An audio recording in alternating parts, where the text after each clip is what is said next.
मुख्यमंत्री हा निर्णय जाहीर करण्याची शक्यता आहे। 1.5 लाख शेतकऱ्यांना ही मदत मिळू शकते। अधिवेशनात शेतकरी कर्जमाफीची घोषणा शक्य आहे। सहकार विभागातील वरिष्ठ सूत्रांनी माहिती दिली। किसानों को 2 लाख रुपयों तक के कृषि या फसल ऋण से संबंधित सभी ऋण दस्तावेजों पर स्टाम्प शुल्क में छूट देने का निर्णय लिया है। राज्य में जून से अक्टूबर 2025 के बीच हुई भारी वर्षा और बाढ़ जैसी प्राकृतिक विपदा से प्रभावित हुए किसानों को सहायता देने के लिए राज्यातील शेतकऱ्यांसाठी आज सकाळच्या महत्त्वाच्या 50 ताज्या झटपट ठळक बातम्या। कर्जमाफी योजना 2026 पोर्टलवर अपलोड केली आहे। जिल्ह्यातील 8604 शेतकऱ्यांची खाती गायबच आहेत। पोर्टलवर माहिती टाकण्यास अडचण येत आहे। गोंदिया जिल्ह्यातील अपडेट। अवकाळी पावसाने झालेल्या नुकसानींची भरीव मदत द्यावी। हेक्टरी 50,000 रुपये नुकसान भरपाई द्यावी। रेणापूर तालुका काँग्रेस कमिटीची मागणी। स्वयंपाकीन महिलांना 10,000 रुपये मानधन द्या। स्वयंपाकीन महिलांना 10 महिन्यांऐवजी 12 महिन्यांचे नियमित मानधन देण्यात यावे अशी मागणी स्वयंपाकीन महिला संघटनेने केली।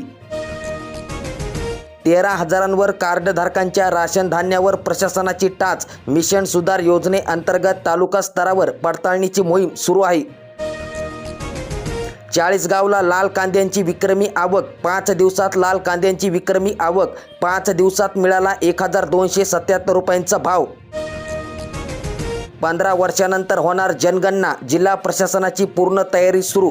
जनगणना 2 टप्प्यात होतील। राज्यात मागील 2 दिवस आधी अवकाळी पावसांचा 37,000 हेक्टरवरील पिकांना मोठा दणका। तातडीने पंचनामे करण्याचे महसूल मंत्र्यांचे आदेश आहेत।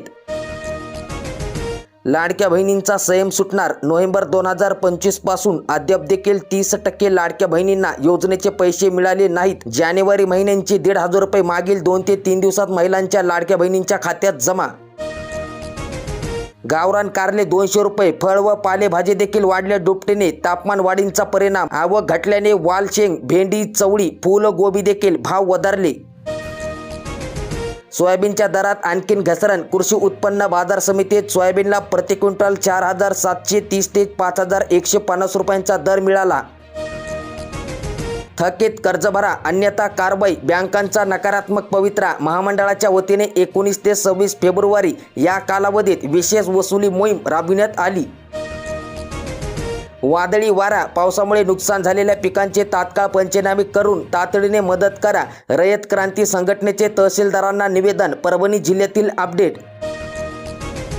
नवीन गहू बाजारामध्ये दाखल। यंदा प्रति क्विंटल 2,700 रुपयांचा दर। आणखीन भाव वाढण्याची शक्यता। अनुकूल हवामानामुळे उत्पादकतेत वाढ झाली। शेतकऱ्यांना मोठा दिलासा।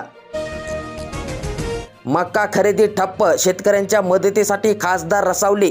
जिल्हा अधिकाऱ्यांना दिले निवेदन। मका खरेदीचे उद्दिष्ट 1 लाख क्विंटल। प्रत्यक्षात खरेदी 21,000 क्विंटल। बहरलेली पिके अवकाळीने आडवी पडली। मराठवाड्यामध्ये गारपीट झाली। विदर्भात पुढील 3 दिवस येलो अलर्ट देण्यात आला। कांद्याला 2,000 रुपये दर मिळायला हवा। जयंत पाटील यांची विधानसभेत मागणी। अन्न प्रक्रिया उद्योगाला बळ। 10 लाख रुपयांपर्यंत मिळेल अनुदान। PMFME द्वारे चालना। 1205 प्रकल्प प्रस्तावास मिळाली कर्ज मंजुरी। धान शेतकऱ्यांना हेक्टरी 20,000 रुपये कधी देणार? मुनगट्टीवारांचा सवाल।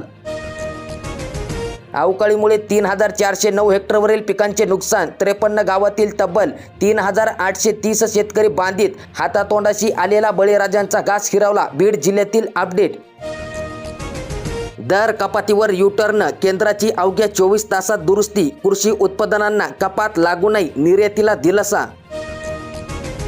सोने 1,345 तर चांदीमध्ये 16,150 रुपयांची उसळी। सोने 24 कॅरेट 1,64,600 तर चांदी प्रति किलो 2,79,850 रुपये दर आहे। बळीराजाचा संयम सुटला। पीक विम्यासाठी 16 मार्चला अकोल्यामध्ये ठिय्या आंदोलनाचा इशारा। अतिवृष्टीने कंबरडे मोडले। मुख्यमंत्र्यांच्या घोषणेनंतर देखील मदत मिळेना। शेतकरी राजा ग्रुप आक्रमक झाले। दूध उत्पादक शेतकऱ्यांच्या प्रश्नावर आमदार हरीश पिंपळे आक्रमक झाले। दूध उत्पादक शेतकरी जागला तरच ग्रामीण अर्थव्यवस्था टिकेल। विधानसभेत मांडली वस्तुस्थिती। मागणी जास्त, आवक पुरवठा कमी, यामुळे टरबूज यंदा खाते भाव. सध्या बाजारामध्ये सरासरी 21 रुपये प्रति किलो दर मिळाला आहे. भाव तुटले, सोयाबीनची आवक घटली. हिंगोलीच्या मंड्यातील चित्र. सध्या आज सोयाबीनला जास्तीत जास्त 5,250 रुपये हमी भाव मिळत आहे. दुधाच्या दरात 2 रुपयांची वाढ. बासुंदी, पनीर महागली. PM किसानचा पुढील हप्ता या तारखेला शेतकऱ्यांच्या खात्यात जमा होणार. म्हणजेच की देशातील शेतकरी PM किसान योजनेअंतर्गत 22व्या हप्त्यांची वाट पाहत आहेत. होळीपूर्वी बँक खात्यात 2,000 रुपये जमा होण्याची शक्यता वर्तविण्यात आली. मागील 21वा हप्ता नोव्हेंबर महिन्यात देण्यात आला आहे. अवकाळी पावसामुळे झालेल्या नुकसानीचे पंचनामे करा. अधिवेशनामध्ये लक्षवेधी. आमदार विटेकर आणि आमदार डॉक्टर गुटे यांची एकत्रित मागणी. उद्दिष्ट संपल्याने धान खरेदी बंद. खाजगी व्यापाऱ्यांकडून लूट. अजून देखील धान घरीच. नोंदणी केलेल्या शेतकऱ्यांचा जीव टांगणीला. अवकाळी पावसांचा तडाखा. नुकसानीचे तातडीने पंचनामे करा. पालकमंत्री शिवेंद्रसिंग राजे भोसले यांचे आदेश. लातूर जिल्ह्यातील अपडेट. कापूस खरेदीमध्ये व्यापाऱ्यांकडून शेतकऱ्यांची लूट. हमीभाव 8,110 रुपये, मात्र प्रत्यक्षात 6,600 रुपयांचा दर. 7,000 रुपये प्रति क्विंटल दर B ग्रेडच्या कापसाला दिला. हरभऱ्याला हमीभावापेक्षा 775 रुपये कमी भाव. 5,875 रुपये हमीभाव शासनाने केला आहे निश्चित. सिंधुदुर्गामध्ये सुरगीच्या कळ्यांना प्रति किलो 600 ते 700 रुपयांचा दर आहे. केळीला भाव, मात्र शेतकऱ्यांमध्ये समाधान. म्हणजेच की सध्याचे वाढीव दर टिपिण्याची गरज आहे. नवीन केळीला 1,700 ते 1,800 रुपये प्रति क्विंटल दर मिळत आहे. पिलबाग केळीला सध्या सरासरी 1,400 रुपये प्रति क्विंटल दर मिळत आहे. सध्याचे केळीचे वाढलेले दर हंगाम अखेरपर्यंत स्थिर राहणे आवश्यक आहे. चांदूर बाजार तालुक्यामध्ये वादळी वाऱ्याने पिकांचे नुकसान. हलक्या पावसाने सरीमुळे गहू, ज्वारी, संत्रा पिके जमीनदस्त. अमरावती जिल्ह्यातील अपडेट. नवीन गहू बाजारामध्ये 3,000 रुपयांचा भाव. जालना जिल्ह्यामध्ये नवीन गव्हाचे उत्पादन आणि दर देखील वाढले. जुना गहू विक्रीसाठी बाजारामध्ये दाखल. धान विक्रीच्या प्रतीक्षेमध्ये तब्बल 50,000 शेतकरी आहेत. खरेदीचे उद्दिष्ट पूर्ण झाले. वाढीव उद्दिष्टांकडे आता लक्ष. 222 कोटींचे चुकारे थकले. शेतकऱ्यांची कोंडी. गोंदिया जिल्ह्यातील अपडेट. भाजीपाला उत्पादक शेतकरी चिंतेत. भाव मिळण्याची शेतकऱ्यांना अपेक्षा. बाजारात भाजीपाल्यांचे दर कोसळले. शिमला मिरची आणि कारल्याला चांगला भाव. शिमला मिरचीला 70 रुपये किलो तर कारले 70 रुपये किलो दराने विक्री होत आहेत. काजू पिकावर निसर्गाचा घाला. हेक्टरी 2.5 लाखांची मागणी करण्यात आली. ढगाळ वातावरण आहे. धुक्यामुळे मोहोर करपला. वैभव वाढीत बागायतदारांचे निवेदन.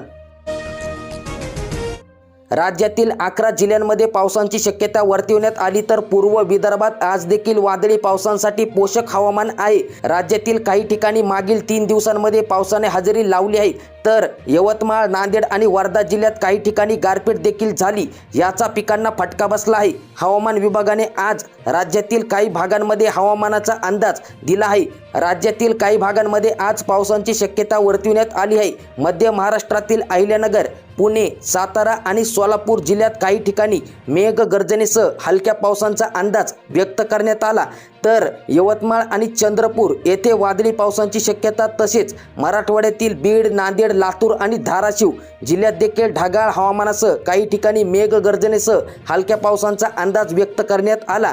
शेतकरी मित्रांनो, भंडारा, चंद्रपूर आणि यवतमाळ या 3 जिल्ह्यातील काही ठिकाणी विजा आणि मेघना गर्जनासह वादळी पावसाची शक्यता वर्तविण्यात आली. उद्याही राज्यातील काही भागांमध्ये ढगाळ हवामानाची शक्यता आहे. 2 दिवसानंतर तापमानात वाढ होण्याची शक्यता वर्तविण्यात आली.